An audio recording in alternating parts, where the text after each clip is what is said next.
Hello everyone, this is Simon from writtenlegalenglish.com and welcome to this video where I continue to discuss the typical mistakes people make when they're learning legal English. And in this video, I want to focus on the mistake that hopefully will open your eyes as regards to the resources, the correct resources which are available to help you achieve success in the particular area that you want to achieve success. And that is, the first step to that is to understand that not all legal English books are the same. But just before I get stuck into the different types of legal English books there are which can help you develop your legal English skills, I just want to remind you guys that if you're watching this on YouTube or on Facebook, LinkedIn or Patreon, make sure you check out the blog on my website, which is How Do I Learn Legal English. There's a link below this video. Go and check out that blog where you'll see the other 7 mistakes that you might make if you're learning legal English. Okay, to not make this mistake, you have to realize 2 things. First of all, law covers a huge area. There are a number of different practice areas in law. Secondly, there are a number of skill sets that you will need in order to practice law, and writing is the most important one. Go check out my video for mistake number 6 to find out more about that. So if there are 2 huge areas, then you're not going to find a legal English coursebook that will help you with all of that information. So if you are practicing, then I would suggest that you identify the area that needs work and find the coursebook to help you improve in that area. So if you want to improve your vocabulary, find a legal English vocab book. If you want to improve your writing skills, find a legal English writing book. If you want to improve your soft skills, then find a business English book to help you improve your soft skills, whether it's conferencing, presentations, negotiations, whatever it might be. Go check out the business English literature to help you find the correct materials to help you develop those skills. If you have a legal English book that tries to cover all of the areas, and for example, I'm thinking of ILEC, this book is not a good legal English book, at least not for practicing lawyers. It might be okay if you're completely new to the area of law, before you study law, then it might be good to give you a general overview. But if you're practicing law, then I would not recommend the ILEC coursebook. It's simply impossible for one book to give you all of the help that you need. That also means, this third point here, ego is good, just know when to ask for help.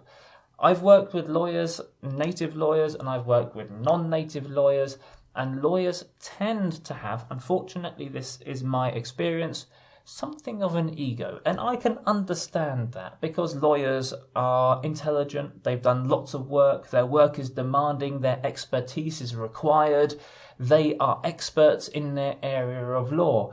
Unfortunately, very often, people think that that expertise in an area of law translates automatically into an expertise in how to write. This is not the case. If it was the case, then bad legal English writing simply wouldn't exist, because everyone who's an expert would then know how to communicate that expertise. But we know, and people across centuries have known, that this is not the case. Legal English has always had a problem with communication. So there is a bit of an issue where you might have to swallow your ego and identify an area in which you need help and work towards that particular area. So what should you do? Okay, as I said already, you need to find out what kind of book you need. Once you've identified the area of weakness or the area of development, then go find a book that will help you in that specific area. Don't go for general books. As I said, ILEC is not going to help you, but look for a writing book, look for a vocab book. If necessary, actually go to find an English law book, an American law book, an Australian law book in a particular area and buy that book. That will not help you develop your English skills per se, but it will give you access to authentic materials. And as long as you're able to work with that by yourself, there will be a development process. You have to get one, if it's possible to, to get one with feedback. And by that, I mean one that has an answer key. In my experience, if you've just got questions and you haven't got an answer key, then there's no way to know if you are going in the right direction. Of course, you might be able to work with a book and a legal English teacher, but that then also presupposes that the legal English teacher has enough experience and background in order to point you in the right direction. So if you have got a legal English teacher with the experience and background, great stuff. If you haven't, then try to find a book which has got at least an answer key. You must have a writing book. Absolutely must. I said in the last video for mistake number 6, writing is the most important skill set a lawyer has, therefore you must have a writing book. And you'll see from time to time, at least I've seen from time to time in legal English course books, that you'll see the idea of legal soft skills. There are no such thing as legal soft skills, at least not in my opinion.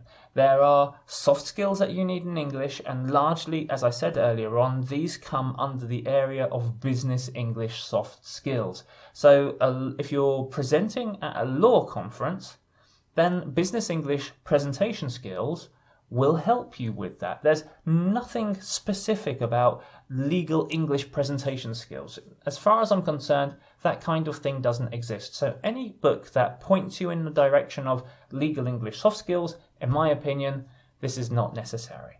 Now the question you'll probably have is, where can I find the books that will help me? The good news is that I've written a couple of blog articles to help you out.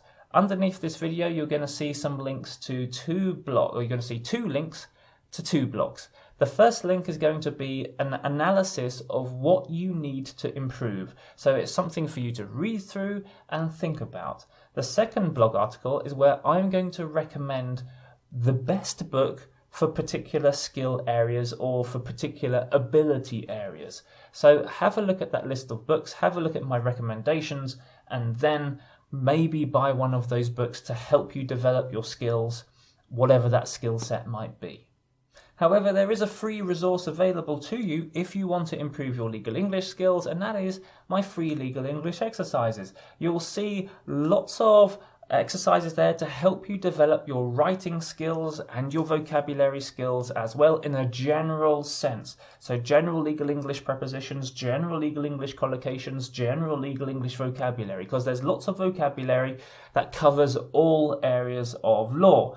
So it's good to have that basis, and of course it's always good to practice your writing skills as well. So check out all of the materials I have on my free legal English exercises, and of course check out the content that I put out every Tuesday, Wednesday and Friday, which will help you develop your legal English writing skills.